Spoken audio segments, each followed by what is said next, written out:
The British Empire at the turn of the 19th century was an entity of pure, unadulterated hubris.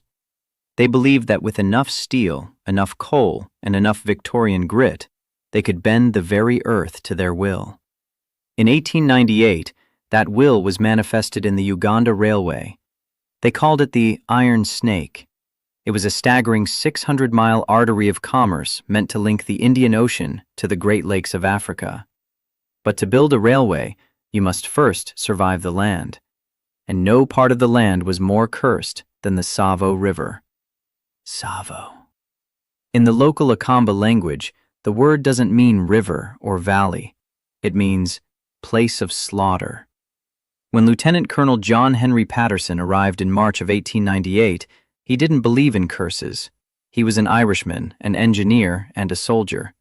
He looked at the Tsavo River and saw a problem of physics, a bridge that needed to be built. He didn't see the eyes watching from the thorn brush. He should have listened to the warnings. The camp was a chaotic sprawl of thousands of Indian laborers. They had been brought across the sea to do the heavy lifting.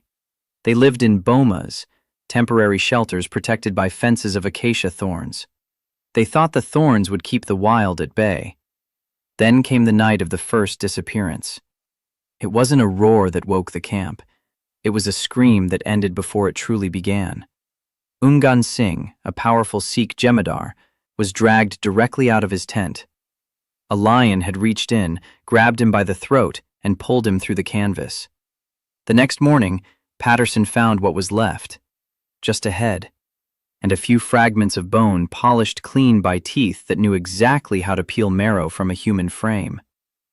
Why were these lions different? Most lions hunt in prides. Most lions have manes. But the Tsavo lions were maneless, scarred, and massive, and they worked in a pair. The workers began to give them names: the Ghost and the Darkness. They believed these weren't animals at all. They were shaitani, devils, spirits of ancient kings who had risen from the red African dirt to protest the coming of the steam engine. Patterson, the man of science, tried to hunt them. He thought it would be like hunting tigers in India. He built a machan, a platform in a tree. He sat there for nights on end, his rifle across his knees, heart hammering against his ribs. But the lions were geniuses.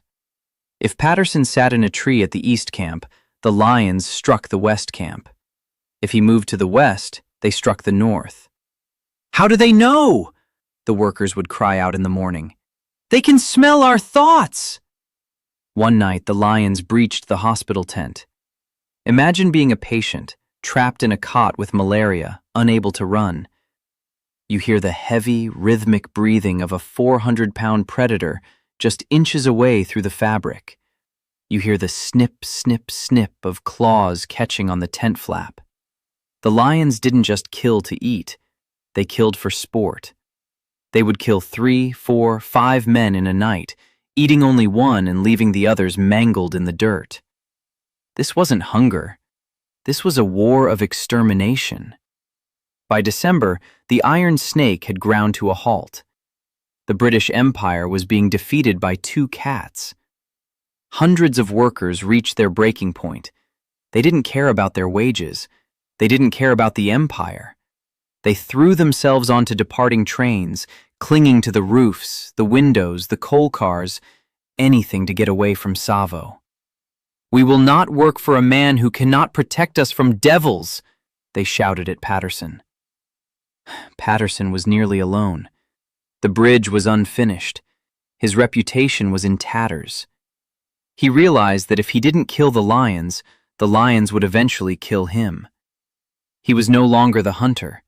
He was the bait. He spent his nights in a constant state of hypervigilance. Every rustle of a leaf was a claw.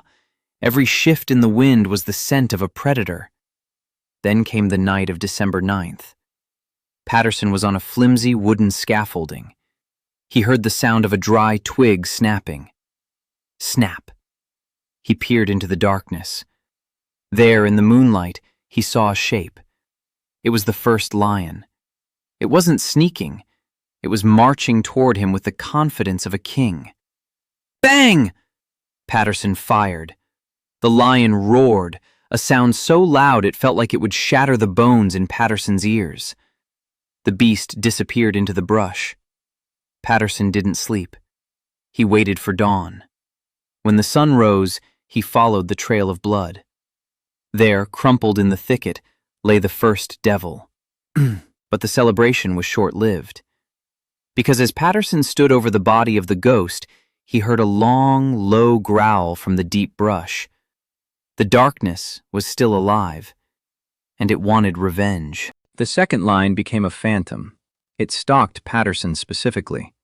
It followed him to the bridge. It followed him to his tent. It was as if the animal knew that Patterson had killed its brother. The final battle took place in a thicket so dense that Patterson had to crawl on his hands and knees. He saw the lion. It was wounded from a previous shot, but it didn't care. It charged. Bang! Bang! Bang! Patterson emptied his rifle. The lion fell, then got back up. It lunged again, teeth bared, eyes full of a primitive, ancient hatred. Patterson fired his last round into the animal's chest when it was only feet away. Finally, silence. The devils of Tsavo were dead. Patterson kept the skins for 25 years. They served as rugs in his home, a grim reminder of the 9 months he spent in hell. Eventually, he sold them to the Field Museum in Chicago, where they remain to this day. But why did they do it? Modern scientists examined the skulls. They found that the first lion had a rotted tooth, a massive abscess that would have made it impossible to hunt buffalo or zebra. Humans were soft. Humans were slow. We were easy meat. But even science can't explain the coordination. It can't explain the sheer terror they inspired. If you visit the Tsavo River today, the bridge still stands. But when the sun dips below the horizon and the African night takes over, the locals still stay inside. Because some ghosts never truly stay dead.